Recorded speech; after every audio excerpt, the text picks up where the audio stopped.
Itu disebabkan salah satunya karena tumpukan sampah yang selalu bertambah dan diposisikannya TPA sebagai tempat pembuangan. Jadi semua dibuang-buang saja. Jadi entah sampai kapan itu akan terus membunuh, dan seperti yang kita lihat sekarang terjadi sebuah ledakan. Itu ibaratkan kita hanya menunggu saja kapan terjadi sebuah bencana di masa yang akan datang. Tentu persoalan ini bukanlah tanggung jawab satu pihak, namun ini merupakan tanggung jawab kita bersama. Mulai dari masyarakat bersinergi dengan seluruh pihak termasuk pemerintah, mahasiswa, pengusaha, dan lain sebagainya. Untuk itu kita sudah menghadirkan 4 orang narasumber, yang kebetulan lagi satu narasumber masih dalam perjalanan. Yang pertama, Bapak Made Mangku Pastike. Om Swastiastu Bapak.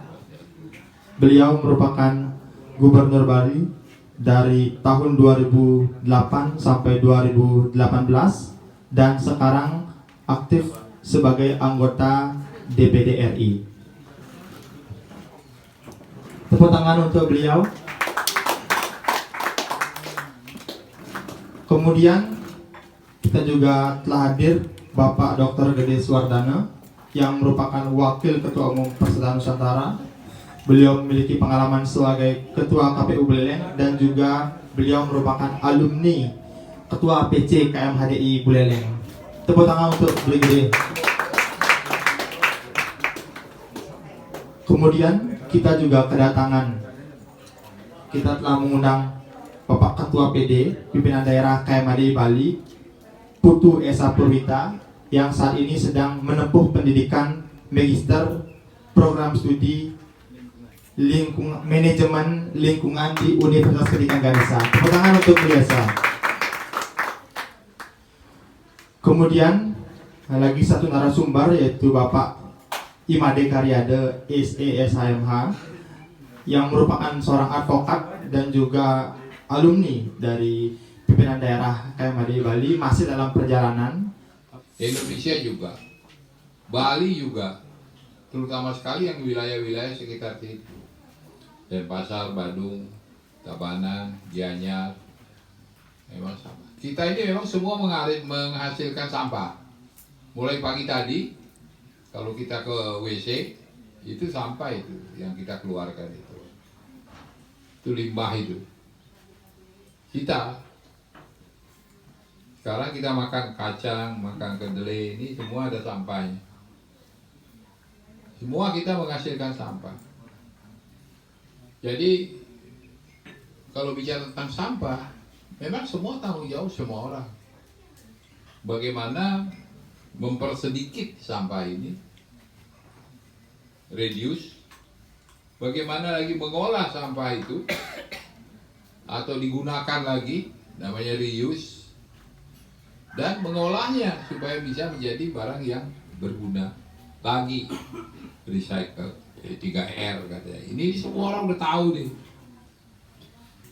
Jadi caranya mengelola sampah itu adalah dengan 3R itu. Cuman siapa yang mesti ngerjakan ini?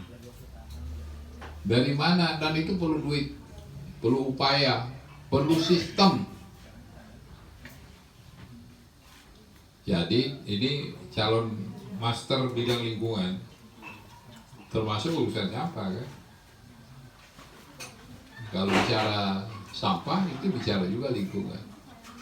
Nah sekarang yang paling bertanggung jawab, kita bilang semua, ya semua. Tapi yang paling bertanggung jawab siapa? Pemerintah. Bahkan ada undang-undang tentang sampah, undang-undang nomor berapa tuh?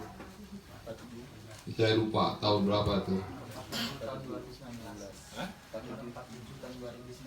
Nah, tahun 2019 ya. Bahkan sebelumnya sudah ada perda, ada undang-undang tentang sampah ini. Artinya kewajiban pertama ngurusi sampah adalah pemerintah, terutama sekali pemerintah kabupaten. Tapi kalau dia lintas kabupaten, regional namanya, urusannya provinsi. Lah kalau di laut, nah itu urusannya pemerintah pusat. Karena tidak mungkin, laut itu kan kemana-mana sampahnya, antar provinsi bahkan. Sampah dari Jawa Timur mendarat di Kute kan, bisa. Sampah dari Kute juga mendarat di Banyuwangi, bisa juga. Dan tergantung harus laut. Begitu juga sampah nuklir sekarang yang dilepas oleh Jepang. Nah, itu juga bisa kemana-mana. Bahkan ikan di Jawa Timur katanya sudah terkena dari sampah nuklir yang dibuang oleh Jepang. Sisa meledaknya urusan apa waktu tsunami dulu di Jepang. Jadi masalah dunia sebenarnya sampah itu. Bukan hanya masalah kita, tapi khusus kita sekarang think globally, act locally, kan begitu ya. Kita berpikir global, tapi kita harus bertindak lokal. Nah, lokal kita ini sekarang ya di Denpasar, di sudut-sudut kota bertimbunan sampah.